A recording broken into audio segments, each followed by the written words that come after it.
मध्य प्रदेश नगर निकाय चुनाव में बीजेपी को तगड़ा झटका लगा है।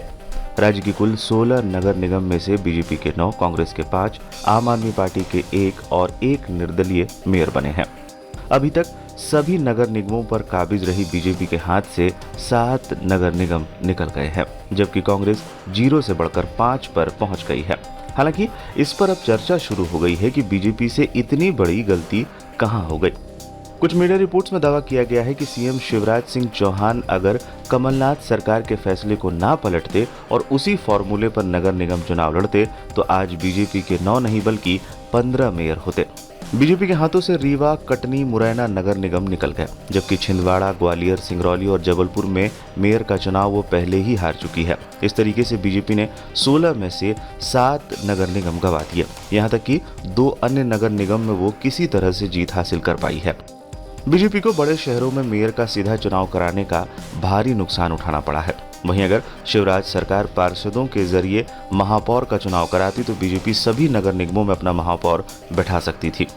नगर निगम के पार्षदों के नतीजे को देखें तो 16 में से 14 नगर निगम बोर्ड में बीजेपी पूर्ण बहुमत के साथ कब्जा जमा सकती है। इसके अलावा बीजेपी मुरैना नगर निगम में निर्दलीय पार्षदों को मिलाकर अपना मेयर भी बना सकती थी, जबकि कांग्रेस सिर्फ छिंदवाड़ा में ही मेयर बना पाती। बता दें, कमलनाथ सरकार महापौर, नगर पालिका और नगर परिषद अध्यक्ष के चुनाव को अप्रत्यक्ष तरीके यानी पार्षदों के जरिए कराने का अध्यादेश लेकर आई थी, जिसका बीजेपी ने खूब विरोध किया था। कमलनाथ के इस निर्णय को बीजेपी ने लोकतंत्र की हत्या तक बता दिया था। नगर निकाय में सीधे अध्यक्ष के चुनाव कराने के फैसले के खिलाफ उस समय के महापौर तत्कालीन राज्यपाल लालजी टंडन से भी मिले थे। बीजेपी ने इसको लेकर मोर्चा तक खोल दिया था और काफी समय तक चुनाव टल गए थे।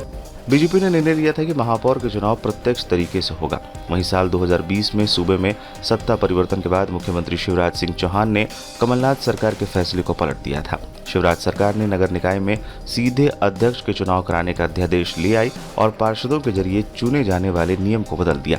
इस तरीके से जनता के जरिए मेयर का चुनाव कराने का फैसला हुआ। शिवराज सरकार के फैसले पर नगर निकाय चुनाव कराए गए, जिसमें बीजेपी को महानगरों में झटका लग गया। बीजेपी के 16 में से 7 महापौर प्रत्याशी चुनाव हार गए, जबकि इन शहरों में पार्षदों का बहुमत बीजेपी के साथ है। इस तरीके से नगर निगम परिषद के जरिए चुनाव होते तो बीजेपी सभी शहरों में अपना महापौर बना भी लेती, लेकिन सीधे जनता द्वारा चुनाव कराने का दांव बीजेपी को महंगा पड़ गया।